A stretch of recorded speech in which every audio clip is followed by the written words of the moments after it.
Welcome to the Liberated Leader podcast. I'm your hostess, B. Chan. Together, we'll connect with leaders in the psychedelic space and explore the creations they birthed into this world, all in hopes to bring the psychedelic renaissance into the 21st century and spread the message of inner healing.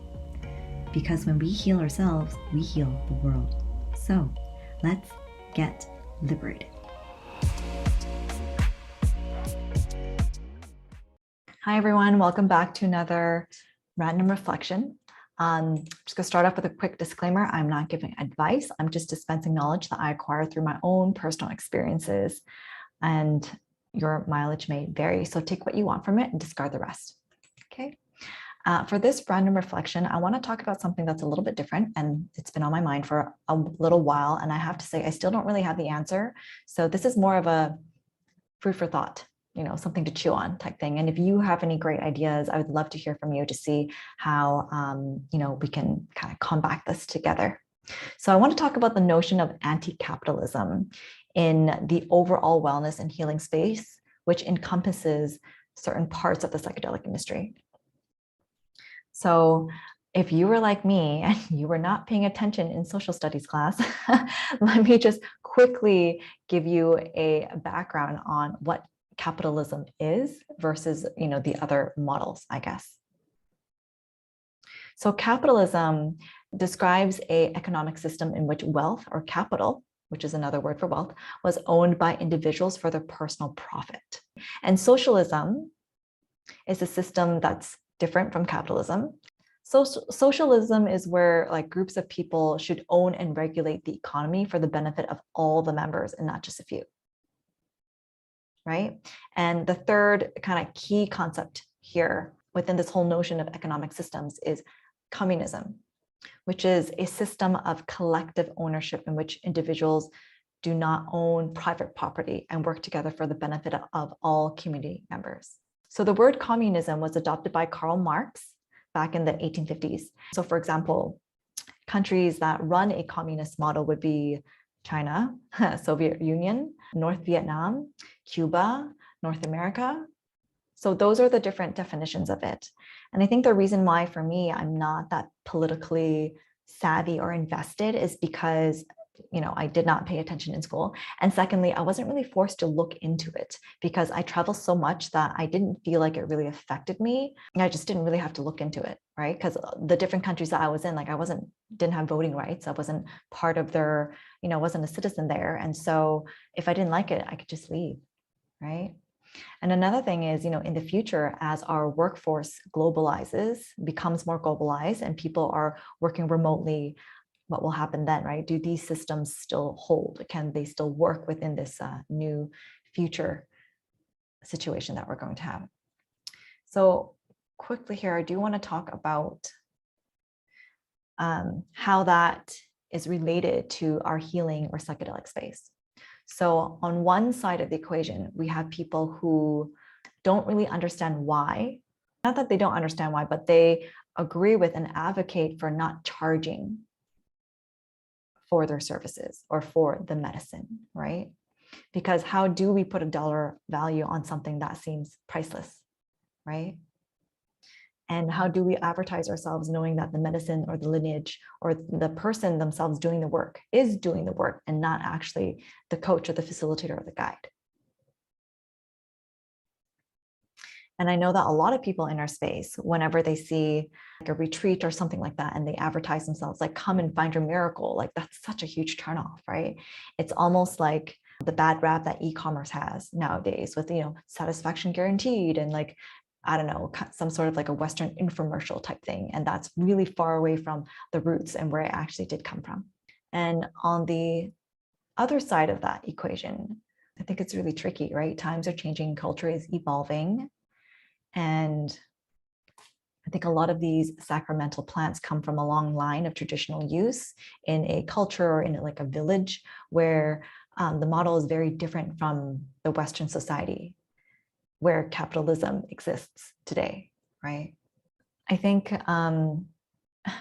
going back to this back and forth here, the back and forth here is really some people definitely agree that, acceptance of money for plant medicine work is kind of against the idea of being in service, And there may be some cultural appropriation here because a lot of the plant medicine traditions come from BIPOC folks that have been affected by genocide or colonization, right?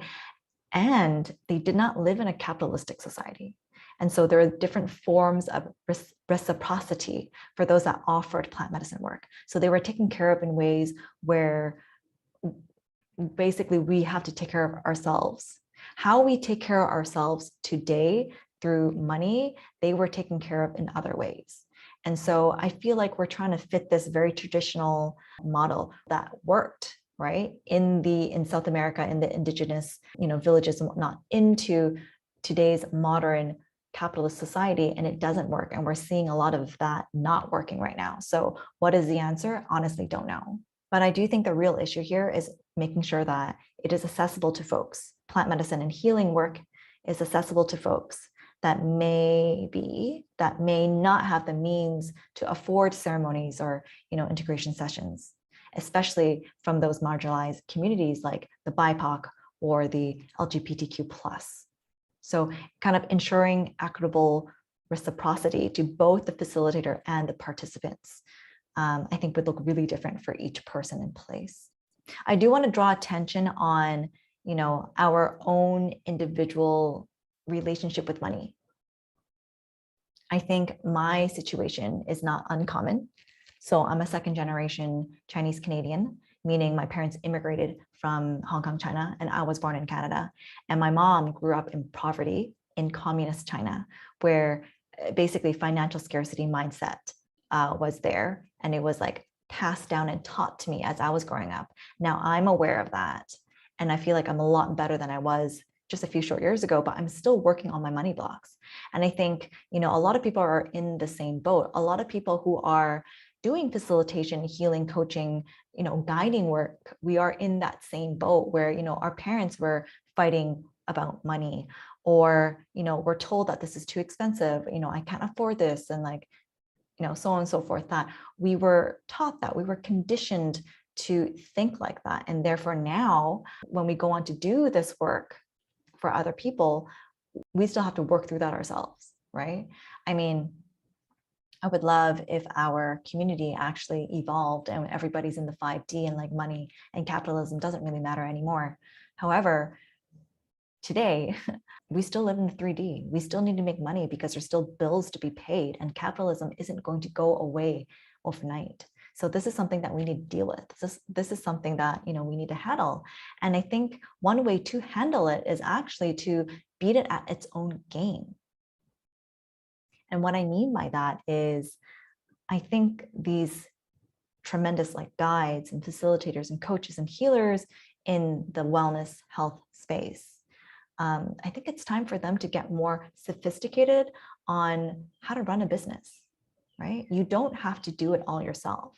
And I strongly advise that. I would strongly recommend that. Don't do it yourself. Stick to the things that you're good at and then outsource the rest, right? So outsource the help, but really take it more seriously. I think the very least that you can do is not fight the fact that we are in a capitalistic society. That's just fact. That's just reality. Accept it, embrace it, right? And then go on to either educate yourself or get help on marketing and sales. What does it mean to run a business? How do I run a profitable business? And then working on your own relationship with money, because making money is important. If you think about it, money can bring a lot of, they say money doesn't bring happiness, but money can do a lot for you. Money can enable you to do a lot more and enable you to be more impactful in the work that you do. Right? If you want to run a retreat, you got to buy the space. You got to do some renovations. Maybe you got to get the word out there so people know. Maybe you aren't the only person that's facilitating it, right? Those other people that you hire to bring on staff, they need to get paid too, right? They got family and mouths to feed. So if you think about it in that way, instead of money is evil or money is, all these negative things, I think it'll just work out a lot better for most people. That's my 2 cents. That's my thoughts anyways. Free to disagree. You're free to not see it my way. You're free to disagree. And I think that's where I'm going to leave it. And that wraps up this week's Random Reflection. The Liberated Leader podcast is brought to you by Akita, a kick in the ass agency. We specialize in helping female psychedelic coaches who want to impact a global community by evolving their heart-based business to reach more people and fucking change the world. We are the first growth consultancy that provides website, branding, and evergreen funnel solutions at the intersection of marketing, technology, and design. As a complimentary gift to our listeners who are interested in the healing potential of psychedelics, we personally curate an ever-growing list of psychedelic coaches, guides, therapists, and clinics in North America that meet our standards of operation for you to have a safe, guided, intentional journey with. Just click on the link in the show notes and enter your email to get access. And now on to the conversation with this week's podcast guest. Hi, everyone. Welcome back to another episode of the Liberated Leader podcast. Today, we have a very special guest and dear friend of mine, Lindsay Billingsley. Lindsay is a social worker and clinical counselor who has spent the last 17 years working to support those struggling with substance use and mental health. 5.5 years ago, her life course shifted dramatically and catapulted her into her own journey of healing and self-discovery. Since that time, she has been on a path from the head into the heart, finding her way through the embodied practices of yoga, meditation, and somatic experiencing to the gateway of psychedelic assisted therapies. She is a graduate of CIIS Certificate in Psychedelic Therapies and Research, the MAPS MDMA therapy training program, ATMA's Psychedelic Assisted Psychotherapy program, and the Phoenix Academy's integration training. It's a whole bunch of stuff. Lindsay also volunteers her time as the coordinator of the MAPS Policy and Advocacy Committee, as a decriminalization advocate with the Psychedelic Association of Canada, and as a social welfare advocate working with local governments, advocating for proper support for those affected by the drug poisoning epidemic. So welcome to the show, Lindsay. How's it going? Thanks, B. It's going really well. Thank you. How are you? I'm good. Thanks for asking. I would love for you to share with us your own journey of getting into psychedelics and healing trauma and, that type of a healing work, if you may. Absolutely. Thank you for that opportunity.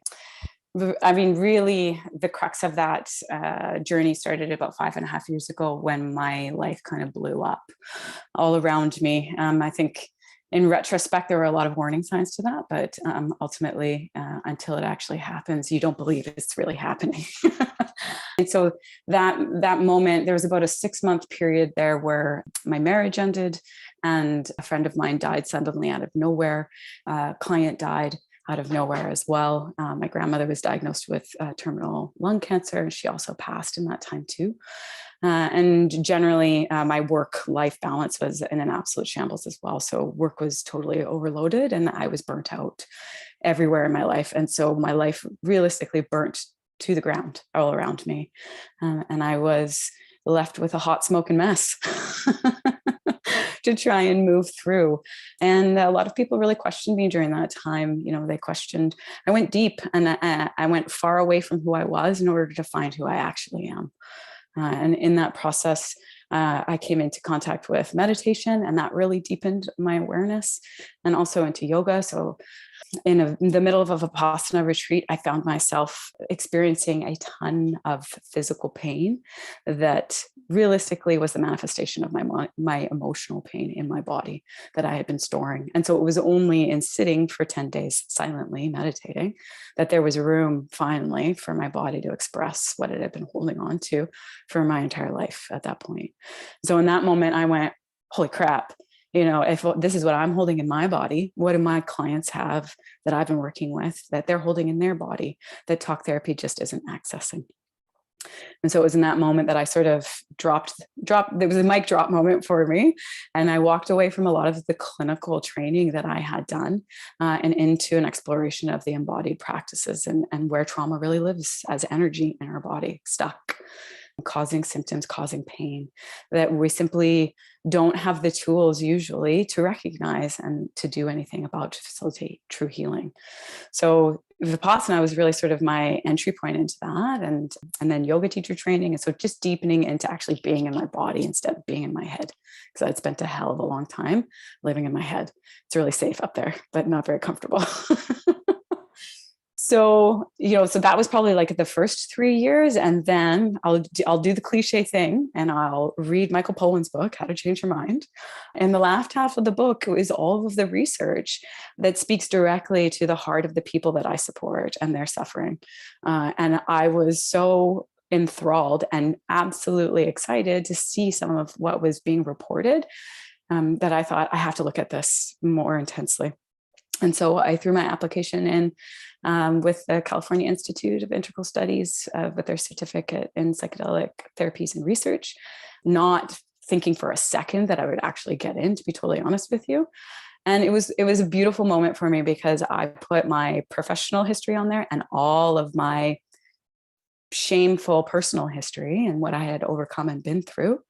And they said, yes, we want you. We want all of that humanness. We need that in this program. And so that was a really beautiful moment for me to come into my own and own what I'd been through and help me make sense of why maybe I went through some of what I went through, so that I could make a meaning out of it that let me use it for good and really to transcend the suffering that was stuck in it. So that was so that's kind of how I ended up being. That was my first step into intentionally using psychedelics as a therapeutic modality like that, if that makes sense. Gotcha. Mm-hmm. I'm just going to stop you right there with some questions, and then we can move forward with that. The Vipassana that you went to, what was the name of the organization and where was it held?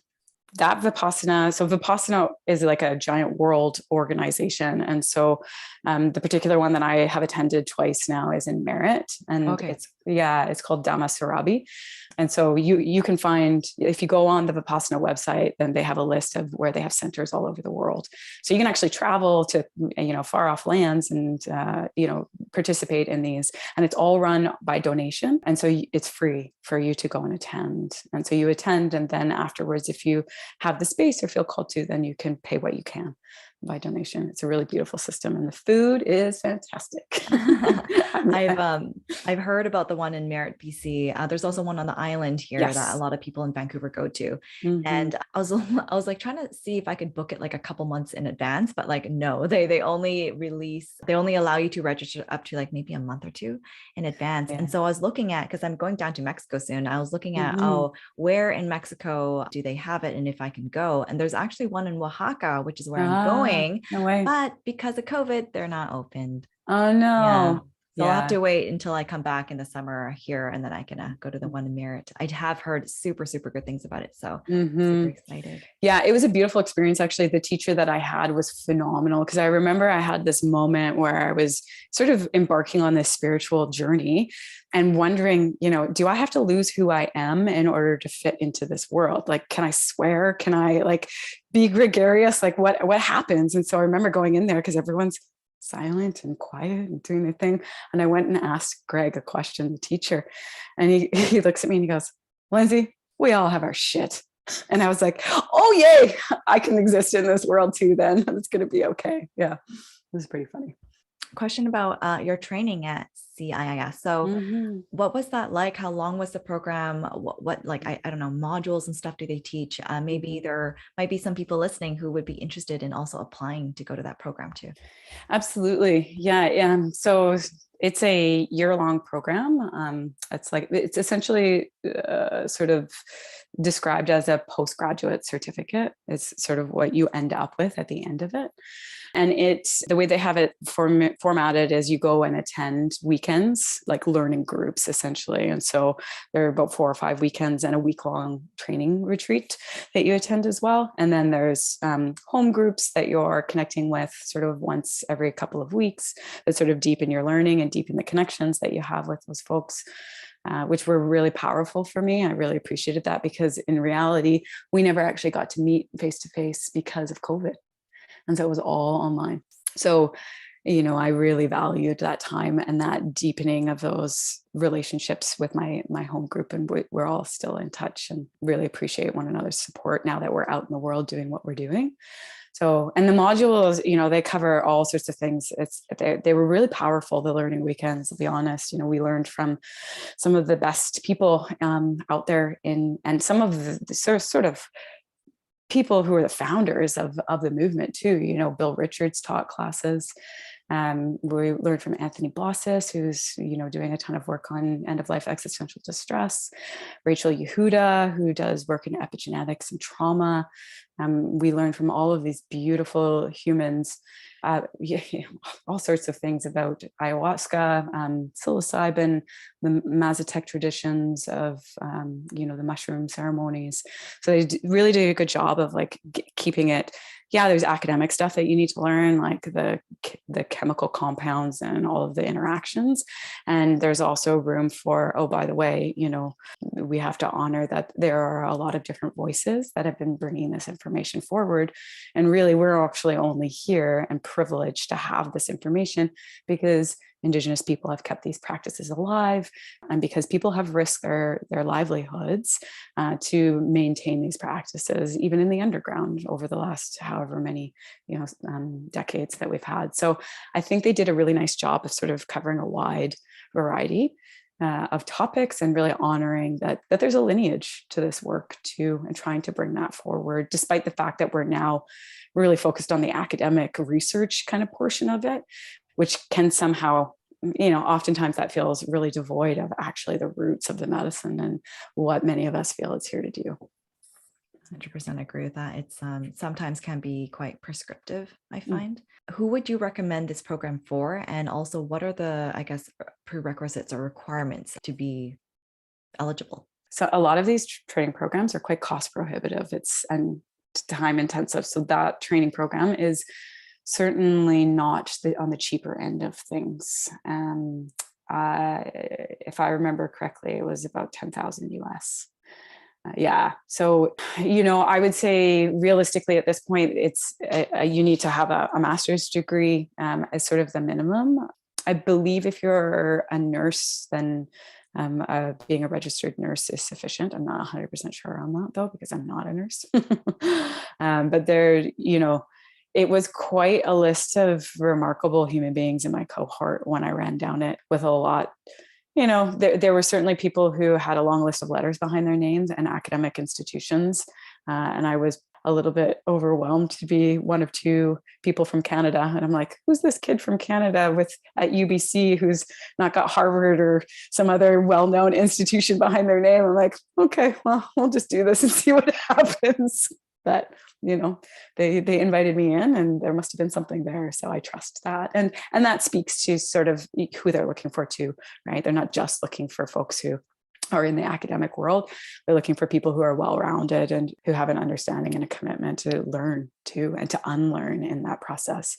Because there's a lot of unlearning that comes along with being a psychedelic assisted therapy. Does that sort of answer that question? It's Yeah. Okay. Yeah, it does. Thank you for bringing up the point of the unlearning, because I think that's something that we should probably shine a little bit of light on.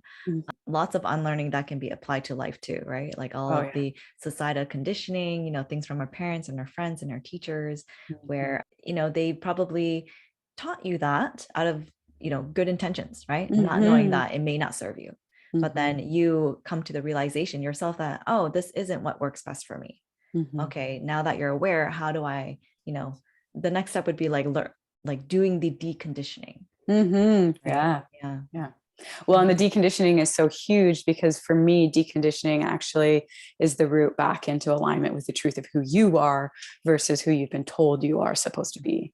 And that is a long journey for most of us. And it takes some real intentionality behind digging into that and going, why is this? Oh, wow, that is a pattern that is deep in my family lineage, actually. And maybe I don't want to bring that forward. Maybe that's not actually who I am. Yeah, 100%. And that brings me back to why psychedelics are so helpful in this regard, in terms of like breaking bad patterns, or, like establishing new habits. Of course, there's different modalities, different ways that you can go about doing it. But I truly believe that psychedelics is, I don't want to say shortcut, but like it's one of the most powerful ways to get there. Well, yeah. And part of the reason I think it's probably so powerful is because it gets you into, the truth of who you are immediately, that's like, it's like it lifts the veil of the ego and separates it, so that what you're left with is that true resonance of like your high self, and that inner healing intelligence that is the body. We are these self-healing, like bodies are naturally self-healing, and yet somehow we've learned to completely override its communication systems, right? So that's part of the unlearning too, is that. And it just seems that psychedelics are this beautiful catalyst for that reconnection. And then, the integration of those experiences is, how do we stay connected to that truth of who we are outside the psychedelic experiences, so that we ground these new insights into our everyday existence, and really result in changing how we show up, and staying true to us as individuals and our truths. So after you did your training at the California Institute, what happened then?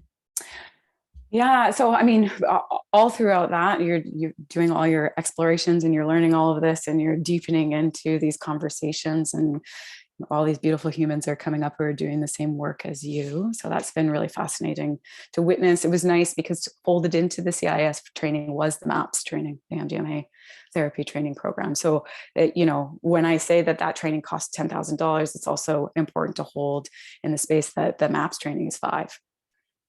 And so in that way, actually, when I look at it, that there is, that's more of, it's a $5,000 price point, but you're committing to $10,000 worth of training, because you'll get the MAPS training included in it. Yeah, that's probably a good thing to sort of separate, so folks know that that's part of that process. And it was beautiful. That was a beautiful training.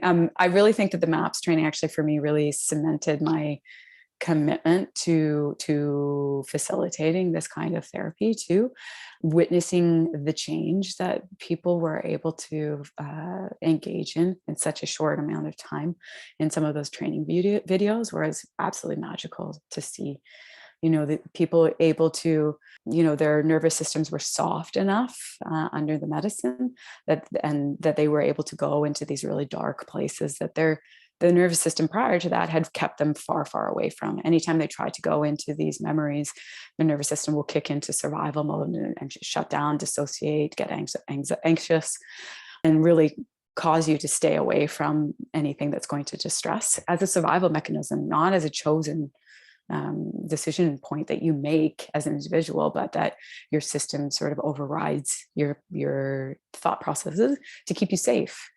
And so with the medicine on board, they're almost able to, it seems like they go into a witnessing mode where things are not as personal, and they're able to just really see things and move through it slowly and with intention, and with support, they're able to process it, maybe even locate some of the energetic stuck points in their body, and they're facilitated to remove some of those as well. And so that really got me excited about what this was and how it might look.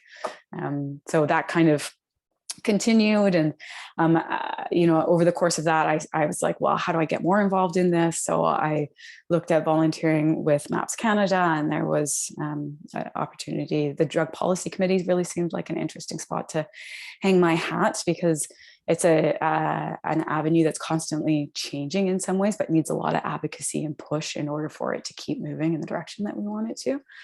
And then the same with working with the Psychedelic Association of Canada too. I sort of came in at the moment when we were trying to canvass for signatures to have a reading read on the House of Commons floor in support of psychedelic medicine, being considered and as a legitimate form of therapy. And so that felt like a really good use of my time too. So it's sort of like you've got decrim, you've got policy, and you have all these different arms that kind of need to come together in order for us to get where we're going as an overall psychedelic movement too. Yeah, for sure. Mm-hmm. I guess we can't call it CPA anymore. The Canadian Psychedelic Association has rebranded to Psychedelic Association of Canada. Yeah. PAC doesn't quite have the same. Yeah, it doesn't have quite the same ring to it. But so really curious with CPA, with collecting signatures and whatnot for the House of Commons, what came out of that? At this point, realistically, like it was read on the floor, and it was I think it was the fourth biggest petition in terms of number of signatures collected, which was pretty cool. And generally, I mean, realistically, what ended up happening was it just put psychedelic medicine on the map in terms of politicians. And so it was a moment to have politicians' attention and go, hey, by the way, this is happening and we need to pay attention to it. It's a really important thing. And so it's been interesting because since then you've seen a lot of focus in the news on psychedelic medicine, and particularly at the end of last summer, there was a real shift in, I think, what the psychedelic community has focused on in the wider political landscape of Canada anyway, because what we saw was that Health Canada announced that there would be some potential amendments to the Medical Assistance in Dying Act that would include mental illness as a criteria for that process. And so when that happened, the focus sort of really shifted to, oh my goodness, so we're going to give Canadians the chance to potentially end their life, but we're not going to give them the chance to access a therapy that may make that process much easier. And when it comes to mental illness, it may actually help them step away from wanting to end their life at all. Right. So all of a sudden it was like all hands on deck. And so the refocus was in educating that, this needs to be part of the list of options available for folks who are seeking MAID. Wow, that's some pretty big waves that were made. Mm-hmm. Yeah. And the CPA has really been doing beautiful work in terms of supporting that and educating. They've been able to educate across party lines and really find that for most people, they're open to it. And so one of the other things that they did do was do a poll to collect Canadians' attitudes towards psilocybin for folks who are struggling with end-of-life existential distress. And what they found is the majority of Canadians were in support. And so that was a really powerful moment too, to build momentum into educating our politicians so that they know actually, because a lot of cannabis didn't come into legalization because there was scientific evidence of it. Cannabis came into legalization because the majority of Canadians said we want it legalized. And so that's how the government made that decision. So in many respects, that's what we're hoping to do with this information about, the majority of Canadians want you to do this, want you as our elected officials to come to this place where you can give us access to this because that's what we want. And we hired you. So let's make it happen. Yeah. It's important to encourage other people to, have their voice heard and talk to their local electives and politicians and let them know, hey, this is something that we want, because if we're waiting for Trudeau or whoever's in power at that time to make that decision, I don't think it actually will. Like it has to be from like the bottom up, like grassroots and like letting them know. Absolutely. And that's kind of our job as citizens. How do our politicians know what it is that we want if we're not willing to use our voice? And I get it. It feels disheartening at times because it feels like our individual voices don't matter. And yet we have to believe that they do. We have to continue to believe that they do, because otherwise then nothing ever changes. And we're part of that problem because we never spoke up. Yeah. So, we can't be critical of the things that aren't happening if we're not willing to step up and say, hey, by the way, and I can be, I'm a testament to that. When I was living in Edmonton, I was super disappointed and frustrated with the way that the provincial government was treating decriminalization and harm reduction services in the province. And I got to the point where I was so frustrated that I reached out to my local council member and I said, what is going on? I'm so horrified by this. I'm scared. As a clinical counselor who's worked in this field for ages, we need to come together as a community and have a larger conversation about how we're going to support people who are dying because of this drug poisoning overdose. And he was beautifully responsive, and we continued to work together. And he pulled together an advocacy campaign where we put together a request to the city council at Edmonton and asked that they, go to the federal government instead of the provincial government and ask for funding for safe supply so that people don't die. And so that was so grassroots. There were 30 of us that spoke at City Hall, and everyone was from different organizations. Mom Stop the Harm was there. The Canadian Drug Policy Coalition was there. We had professors speaking there from the University of Alberta. We had people who, this beautiful organization called Each and Every, which is an organization of businesses who support harm reduction. And most of them are actually breweries and bars, because in reality, bars are actually our first safe injection site. because bar owners are responsible for how people get home after they've been drinking at their establishment. And so they're supposed to sort of mediate what we do and make sure people are safe. And so it was fascinating to see them come forward as business owners and say, yeah, all of our staff are naloxone trained, so that if someone ODs in and around our establishment, they will get support. And they even have stickers on their businesses that say, we have the training, come in if you need us. Wow. Because they recognize that everybody is part of our community, even people who are struggling with drug use. Mm-hmm. So it was a beautiful community effort. And I felt really encouraged to be a part of that and to see that we were able to bring this forward together as a community, and that the mayor said yes, and so did the city council. And so they've put that out to the federal government now, and they're awaiting a response to it. Wow, that's amazing. And it's such a great example, and like a motivating story for people who think that they themselves cannot make a change because they're just one person. Well, here is a live example of how that is not necessarily true. Super interesting about that each and every organization. I guess that's happening only in Edmonton. I wonder if that's been replicated in different cities. They're actually a Calgary organization, so they're Alberta, but they are happy to bring people in from anywhere in Canada, and I'm sure they've grown exponentially since last summer when I was sort of working with them. But it's wonderful, and actually it was really important to have them there speaking, because they spoke on behalf of businesses, and so there is a rhetoric in policing, to be honest, that we're protecting businesses, we're protecting law-abiding citizens. And so that was an interesting pushback, because he was the sort of representative for each and every, was actually asked by one of the city councillors, who was an ex-police officer, well, what do you think? You're a business owner. Like, I don't think these sites are necessarily that great. What are we going to do about this? And he's like, absolutely not. Everyone is part of our community. This is what I see. It doesn't benefit our businesses for people to not have the proper supports, so that they're not dying on our streets. Yeah. Makes a lot of sense to me. I'm just thinking about how like Vancouver is such we're a service-oriented industry with a lot of tourism and whatnot, right? So like there's professional servers and waitresses and whatnot. And like they would need to have the kind of run-of-the-mill training on, serving it right, or like food safe or something like that. And if each and every has some sort of like a program or a certification, it could very much be one of the staples that every single one could have working in restaurants and bars. It's beautiful. And ultimately, like when you sign up, you have a commitment to ensuring that your people get trained. And the nice thing is that our provincial health authority here and Vancouver Coastal Health will train anyone in being able to administer these life-saving interventions. It's not complicated. And it is funded. So it's just that people potentially maybe don't know that's available to them.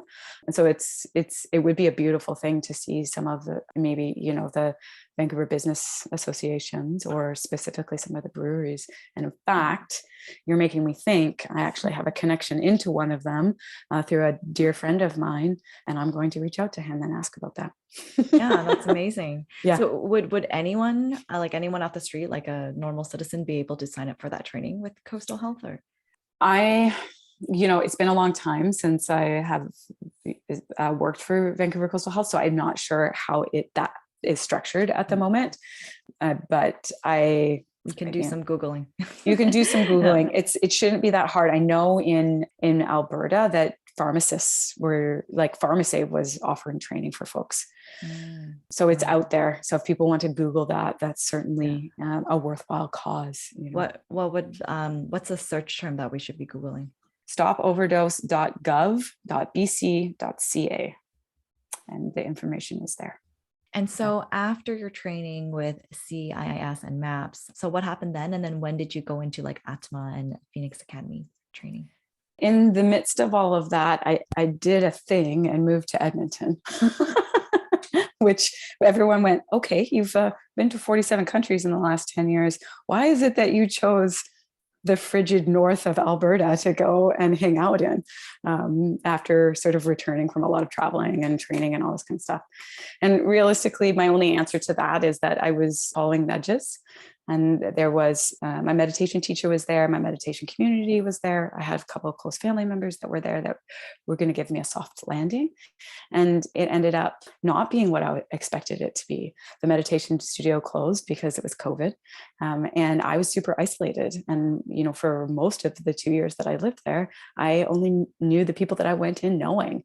And so, these ideas of how I would connect to community and all this other kind of stuff didn't materialize. And so I spent a lot of time on my own. And in that time, I struggled pretty deeply at times with my own sort of, why do I still feel this way? And what is going on here? And it wasn't until I really just let myself sit in that without judging myself for feeling what I was feeling, that energy started to be able to move. And so I remember really vividly, actually, because it was last February. At the end of February, I went, wow, I really need to be kinder to myself and stop judging myself for the feelings that are coming up right now. And so rather than get angry at myself because I'm going to spend 2 hours crying on my floor, I just let myself cry on the floor for 2 hours, because that's the energy that's showing up. There's a reason it's showing up, and I need to allow it to move rather than suppressing it or judging it for being there. So that was kind of a pretty pivotal moment where I'm like, I need to be a lot kinder to myself in this process, and just allow what needs to come, and trust that there's a process that is unfolding, and that there is healing in these energies moving, because emotion is just energy in motion, and it needs to be in motion. It's a wave. So if we don't let it crest, how can it fall and recede again? So that was what that was a really powerful learning in that. It was, wow, I need to let this energy move, and it will end. That emotion will come to a completion cycle, and it will ebb again, and there will be some regulation again. And so the somatic experiencing training that I've been taking alongside all the psychedelic training has been really powerful in terms of exploring sort of trauma as energy in the body and the way that it gets stuck, and wanting to be able to find it so that we can facilitate its completion, and sort of so your body can come back into regulation, really is what that is about. Because if we suppress it, then it can't be expressed, and then that energy is just stuck vibrating in our body, causing us distress, causing anxiety, causing chronic pain even. And so, being able to learn how to find those pieces and facilitate that sort of completion cycle has been very important to my healing as well. Mm-hmm. Touching on that topic, earlier you said you were in Vipassana, right? You were there for 10 days, and then your body started aching. We store energy, or we store emotions in our body, and that's coming up in pain. How do we move it out? That's the crux of the work, and oftentimes movement is obviously a really important one for that, I find, because we override what our body actually wants to do at times. So, and especially when it comes to trauma, often when it comes to trauma, what's happened is that we have this response, and our body is trying to sort of allocate all these resources to defending ourselves or protecting ourselves, or, like the car that's coming at you, you're going to turn to one side to try and protect yourself. And then that trauma response gets interrupted. And so your body actually freezes in some ways in that response. And so it's fascinating, because you'll be working with people and you do these small movements. You might try and get them to move to the left, and they can't move to the left, and they don't even have an awareness that they're not being able to move to the left, because they're so stuck, and it's from the trauma. And so it's, that kind of work is really beautifully facilitated by somatic experiencing practitioners who can sort of invite you into that awareness, because it can be really hard to do because you don't have that awareness. You're not in your body. It's really hard to track that kind of stuff. We're not generally as a society in our body either, right? And so it's this very slow, gentle invitation into your body, into noticing these tiny, subtle pieces. And when we just notice and give them space, they actually usually express into some kind of emotional release, which you might be crying. It might be, a vocal sound that needs to come out that you didn't get to scream when the car hit your car. And that's stuck in your body, needing to be expressed. So it's subtle and quiet work is what I find. And it can be really beautifully facilitated with someone who has that kind of somatic training. Or another really beautiful access point for that is trauma release exercises. And there are folks who are trained specifically in that.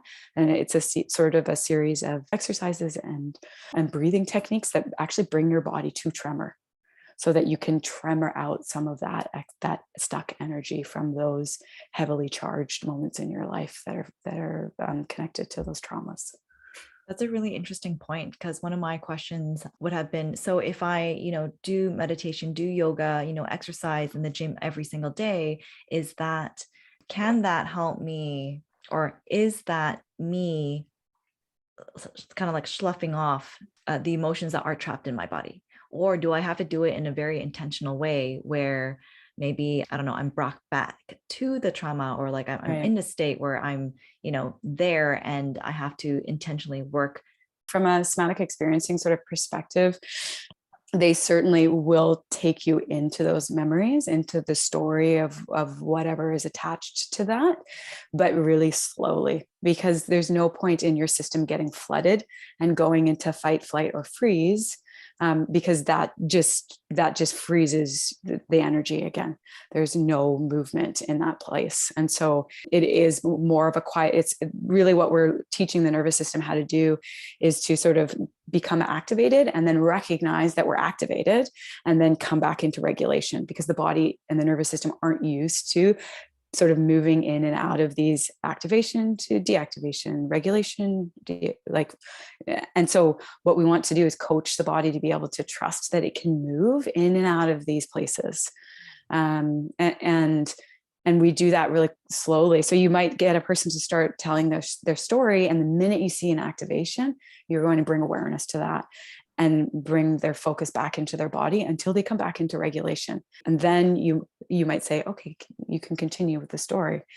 With the hopes that, as we're moving towards the really intense part of the story, you've done enough work so that their body can regulate and they're resourced to be able to move in and out of that, and ultimately like try and move that energy out, and somatic experiencing is one way of doing that. It's not the only way. EMDR is a similar kind of technique for that. But the idea, Peter Levine would say, is that you're trying to get the body, you're getting that person to the place where they're telling the part where it got interrupted and the bad thing happened. Like if somebody was being chased by a dog, it would be, instead of them actually get bit by the dog, this time they're going to see the dog, feel everything, feel the power in their legs, feel the energy moving to make them run. And they're going to run, and they're going to run and envision themselves and feel everything and run up the tree and get away from the dog in their mind. And so then the energy has a chance to be fully expressed and come back into regulation. And so that now we've sort of cleared that pattern. So that's kind of the idea behind somatic experiencing and the way that it accesses those stuck energetic patterns.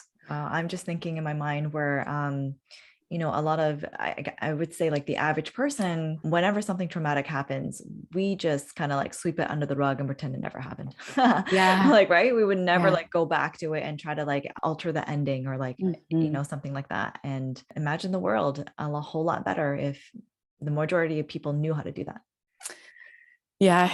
And just even the majority of people had an awareness of when they were going into an activation, as opposed to, because eventually the body's resources just sort of start to get focused on keeping you really close to being activated all the time, because it's easier on the body. If you're constantly spiking into these highly energized spaces, eventually the body's like, okay, well, if we're spending all our time up here, we're just going to kind of shift our baseline up. And so you can imagine what that feels like as a human being. It's like, it's so wearing on the body and on, there's no, the energy involved in that, like constant being tired. And so that's also another thing that kind of is happening for folks. So it's a little bit like chronic stress that's almost self-induced in some ways, because we don't have this awareness. And so our body is just trying to cope better. They're trying to find the best way forward that takes less energy for it. And yet it's not ideal for us as human beings, right? Yeah. I've definitely caught myself many times where I'm like in the middle of the day, normal work day. And then I just realize my whole body is just tense. Yeah. I'm like, why am I tense? Just relax, just relax. Yeah. So I like kind of have to like remind myself, but I'm happy that I'm actually aware enough to catch it. Yes. Be Yeah. like It's beautiful. I was like, oh, my thighs are tense. Why? Okay, just stop, just relax. Yeah. Yeah. Yeah. Question for you. So Mhm. if somebody who wants to get into, being a psychedelic therapist or even like being a somatic therapist or something like that, and Mhm. they don't actually have that background in healthcare or social Mhm. work or anything like that, Mhm. where do they start? Yeah, it's a great question. It's interesting because in reality, the somatic experiencing training doesn't require that you have a certification.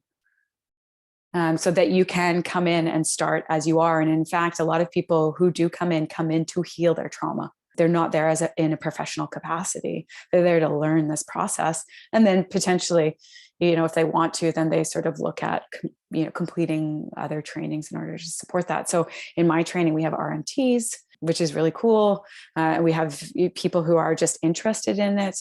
I think, so that's a really beautiful thing because it's low barrier that way.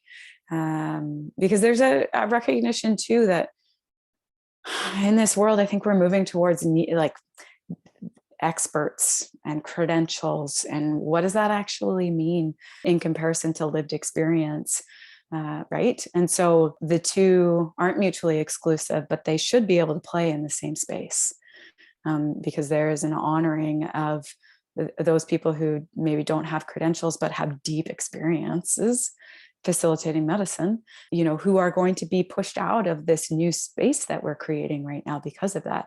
And yet they're the reason we're here. So, I'm kind of jumping topics, but in reality, like, I think what I want to say is definitely there's a place for people to start and, also to be aware that when you are dealing with people who are highly traumatized, that there is a level of training that you should have in order to engage in that work. So it's really important that if you don't have that training, that if you're not, a registered counselor or a psychologist or something like that, that you are aware of what your limitations are so that you're not stepping into a place that you can't actually meet the needs of the person in front of you, and that there's a potential for you to do harm in that space. Mm-hmm. Yeah. Mm-hmm. Super important to know. Definitely. Yeah. So I think that certainly that I love that about the somatic experiencing training is that anybody can step into that and start to really learn about that. And there are certainly programs, that I am aware of, like Phoenix Academy, the, master's degree, credentials, all that kind of stuff. It's not a requirement to go through that training. And so if folks are, committed to doing this work and want to know a way to do it well, then there are avenues out there for them that don't require that they go back to school for 35,000 years. Right, right, definitely. Yeah. So Phoenix Academy, is that one specifically for somatic experiencing? No, that's a psychedelic integration training, essentially. That is local. It's a Canadian-based training program here. Gotcha. So, and yeah, that one's a lower barrier in terms of the sense that you don't need to have like a master's degree in exactly. psychology or something like that. Okay. Yeah. Cool. Yeah. And certainly, there's space for a lot of different ways to do this work too, right? So What about a recommendation for somatic experiencing training? well, so the Somatic Experiencing Institute, that's purely, yeah. And it's quite interesting. A friend of mine was asking me about how I was liking the training the other day. And I was telling him a little bit about it. And I'm like, it's fantastic. And I would definitely recommend it because in reality, it goes really nicely with the psychedelic work, because what can often happen is, and you'll see this if you were to do the MAPS MDMA training, that was very much a part of it, was seeing that this young man had these energetic stuck points in his body that Annie and Michael were able to sort of facilitate a release of. And so it really feels like that somatic piece and being able to have that awareness and invitation, and there's a resonance that you start to pick up on once your system starts to be cleared, so that you can, and I'm just getting to this in the last few months, is it's like your body mirrors what's happening in the other person's body. And so, for instance, I was in a talk therapy session the other day with a client of mine, and he was talking about this anger, and I had this ball in the pit of my stomach, tightness. And so I said, I'm curious what's going on in your body right now. Can you tell me if you have any sensations that are showing up, if there's anything that's going on? And he's like, I have this tightness, this ball of anger that's sitting in my belly right now. And I was like, aha, I can feel that. And so, and that's because I have this awareness now that I didn't have before. One, because I wasn't in my body, and two, because I didn't, didn't have this training and sort of this new way of sort of looking and connecting. It's really incredible because in psychedelic medicine, obviously, those kinds of things would be very powerful to be able to say, what are you noticing in your body right now? Especially as they're integrating the experience. It's like, oh, all of a sudden, we can talk about this, but actually what's our body wanting to do with this too, right? Being able to facilitate that is a really beautiful adjunct tool, I think, to that therapy. Amazing. So with the Somatic Experiencing Institute by Peter Levine, is that all online? And what's the length of the program and so it has been online because of COVID. And so Somatic Experiencing International is an international, so you can be all over the world again. And so they encourage you to sort of go through as a cohort, which is really beautiful because you deepen in your connections with your fellow experiencers, which is, I found, has been really beautiful and supportive to me. So if you want to do the sort of professional designation so that you can call yourself a somatic experiencing practitioner and all these kinds of things, it's a 3-year program. And so the way that it's done is they do a 4-day weekend intensive. It's kind of like once every 4 months. And so you're sort of moving through that over the course of the 3 years. And the 2 advanced modules are sort of like week-long intensives. And you're required to be supervised. And there's a whole bunch of requirements. So I think they're about $800 or $900 per sort of segment of the course, and you don't have to take all of them. So you could take beginning 1, and that would be it, and just get the basics. You could take beginning 1, 2, and 3. I'm at intermediate 2 right now, and I'm probably going to take a break for a little while because I'm really fascinated by tuning forks right now and vibrational frequencies. And so I'm wanting to sort of, I feel like I have enough of an understanding of the somatic stuff to be able to use it in my practice. And then this other piece now is super fascinating to me. So I want to be able to shift my focus into that. I find it really nice that they're able to, or that, the students are able to stop and pause and then pick back up again whenever they're ready. Yeah. And I'm hoping that I'm able to do that. I actually haven't asked. Oh, so typically it's not run like that. Typically you're like going all the way through. I think that there's probably a lot of support for meeting you where you're at. And so that if you do need to pause, I couldn't attend one in December. And so they're like, yeah, just to keep you moving with the cohort, we have a tape version that you can, engage in. And so you stay with your people because we recognize it. Or you might need to change cohorts. So it might be that it's like you have to wait 6 months before the, maybe the folks who are in Ontario are, one behind you. And so you take a pause and then you pick back up with them and complete with them.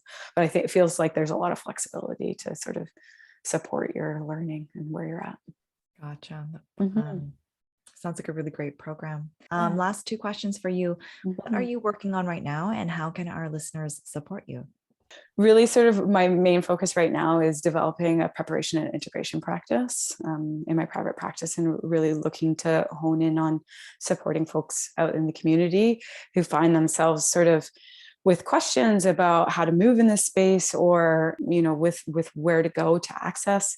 They might be going down to Peru or into Costa Rica to do journey work. They might be going into the underground to do journey work. So there's definitely a need for people to be supported in that process so that they can get the most out of what it is that they're going to do, especially if they're going to go outside the country to go somewhere, because often integration isn't really included in that process, or not very much of it. And so, really wanting to make sure that folks know that there are people in our community that are wanting to come alongside them in that process, in that journey, who know, deeply know what it's about, and it can kind of get in. The way that I always describe my practice is, I'm not the expert. I don't pretend to have the answers about your life, and what I can do is get in the hole with you. and meet you in whatever space that you're in. And I'm comfortable staying there for as long as we need to, and to support whatever is going to unfold. And that might mean that we talk about different skills that you might need, or it might mean that, you're going to talk about going on this journey, whatever it looks like. My analogy is you're busy keeping your bus on the road and I'm your passenger. And so I have the luxury of looking around and being able to pull things in and go, oh, wow, did you think about this? Or if we back out, holy Dinah, did you realize that actually you're super resourceful and amazing? Because I can't imagine having to have gone through what you've gone through and still keep the bus on the road. For me, it's really about creating human connection in my practice. And so that people can come back into connection with the fact that they matter and that they're human too. And I think medicine is a beautiful catalyst for that. And, a preparation and integration counselor can be a really beautiful container to hold that work in and for that healing to happen. So that it's, I always say that we're often harmed in relationship. And so our healing needs to happen in relationship too. And so this idea of the most important therapeutic skill that I think we have as therapists is actually authentic care and connection. And realistically, it's unconditional positive regard. It's no matter what, that nothing you can say or do will change the fact that I care about you as a human being, regardless of the fact that we're in this professional relationship. You're human first. So that's kind of, I've been sort of lecturing a little bit at Douglas College on psychedelics and trauma and therapy. And that was one of the things I really wanted to pull in, was this idea that as therapists, that's the most important skill you've got, is authentic, unconditional care for your clients. And so, I feel like that's part of what I'm doing right now, is wanting to get that word out. Yeah. And to not be afraid of it. Right. Yeah. Yeah. Well, that was so well put. And I love your analogy about, them being the bus driver and you being passenger and being able to pull things in and having the luxury to kind of scan and look out for them and stuff. Yeah, that's amazing. Where can our listeners connect with you online? Yeah, I'm on Instagram under Lindsay P. Billingsley. So that's one spot. And then my private practice is housed at CIIS Integrated Health. And so if folks, I always offer an opportunity for folks to be able to connect with me free of charge, and just to get a sense of what it is they're looking for. How can I help? If I'm not the right person, we make sure we can connect you with who the right person is or the right organization. So folks can definitely, I'll make sure that you've got that website access point too. But definitely feel free to get in touch via either of those two streams. I'm always so happy to talk to people. There's just a lot of misinformation out in the world, I think. And I hope to, if nothing else, just be a place where human beings feel comfortable coming to talk to another human being about where they're trying to get to. And, it's a mess out there. So let's support one another in making it less messy. Yeah. 100%. Amazing. Well, thank you so much for your time, Lindsay. This has been another amazing and inspiring conversation, and I'm sure our listeners will feel the same. Thanks, B. It's so great. Thank you so much for inviting me on. I really appreciate it, and appreciate what you're doing and putting your time and effort into this podcast. You've had some beautiful humans on here, so I feel really honored and privileged that you would have invited me, and I'm hopeful that I did it justice as the others have. So thank you again. I'm sure this has been a very enlightening talk for me. So thank you. Okay, you're welcome. I will catch you next time. Bye. Thank you for listening to the Liberated Leader podcast. If you found value in today's episode, then please, 1, leave us a positive review, share it with a friend. 2, join our tribe on social. We're on Instagram, Facebook, and YouTube. Until next time, to your liberation and beyond.